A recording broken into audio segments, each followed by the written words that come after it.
She raised her glass, eyes glittering with malice. "I have an announcement," she said, her voice carrying across the long birthday table. Forks stilled. Conversations died. Then, with a smirk designed to wound, she said, "I'm cutting you out of the will."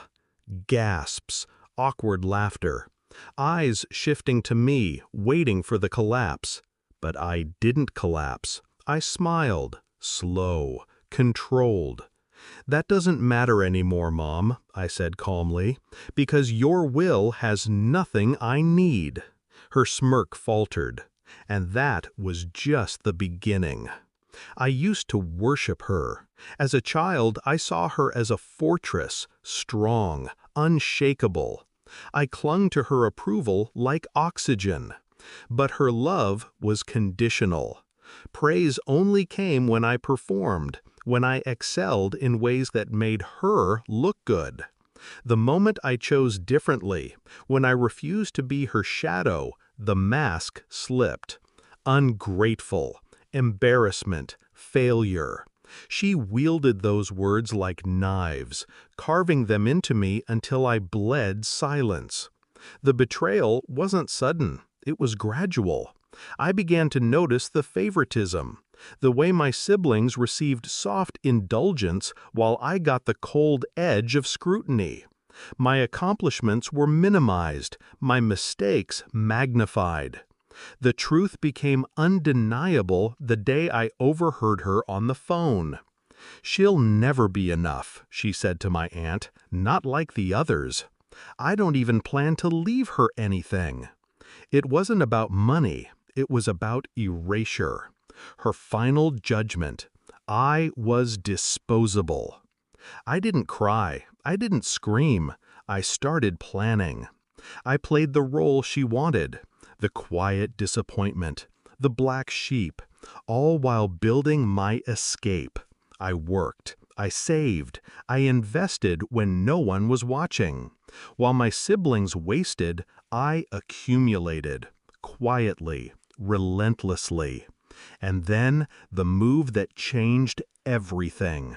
I bought her debt. Her mortgages, her credit lines, even the medical loans she thought were secured. One by one, I acquired them, tucked neatly under a shell company. On paper, the creditors looked faceless. In reality, every penny of her future ran through me. She didn't know, not until tonight.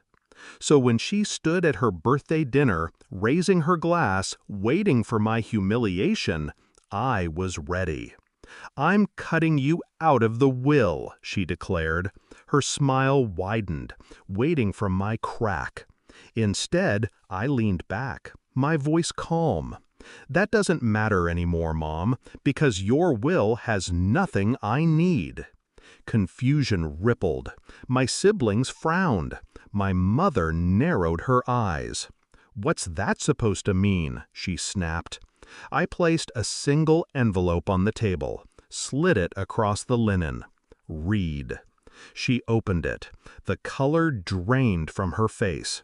Mortgage contracts, loan agreements, deeds, her signature on every one, now under my control. "You," she whispered. "Yes," I cut in. "Every debt you own is mine now, legally, quietly. You cut me out of the will? Fine, but I own everything you thought you'd pass down." Gasps circled the table.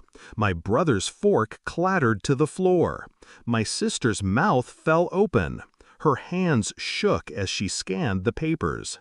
This can't be real." "It's real," I said softly. "Check the filings. Check the courts. You're not just out of control, Mom. You're in my control." The silence was deafening. For once, she had no words, no smirk, no weapon. I looked her dead in the eye. "You wanted to erase me. Instead, you erased yourself. You don't own this house. You don't own your future. I do." Her voice cracked. You wouldn't throw your own mother out? I tilted my head, calm, precise. Family doesn't discard each other in public. Family doesn't humiliate their child on their birthday. But you did. So why should I show mercy?